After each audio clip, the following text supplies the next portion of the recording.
emotional to you? Do the hard things. I tell my patients all the time, sometimes you have to do the hard things. Dr. Shannon Mullen is a psychologist, and that hard thing that has her near tears is a discussion on health insurance. She fears being targeted for speaking out.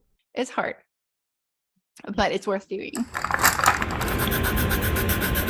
Mullen says burdensome audits and the battle to get care approved is reducing the number of mental health professionals willing to work with insurance companies, especially Medicaid.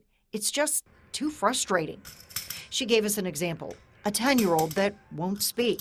She asked to run tests to find out why. The response back is, well, it's not medically necessary. Let's try some medication and see how it goes.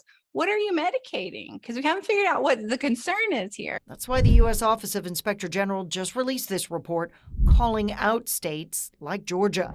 According to the report, Amerigroup, which serves Georgia's foster kids and low-income families, denied more requests for service in 2019 than almost every other managed care provider studied. The people who need the most help are getting the least help.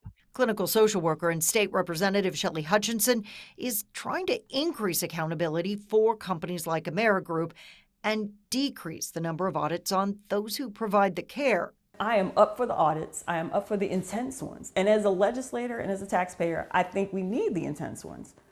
Once a year will do it, though. Hutchinson introduced a bill that would assign one state agency to conduct one audit a year. It never got a vote. To force some layer of accountability, DFACS, the agency responsible for children in foster care, created its own office to review denied services. In the past year, it has pushed back on about 12% of Amerigroup's decisions.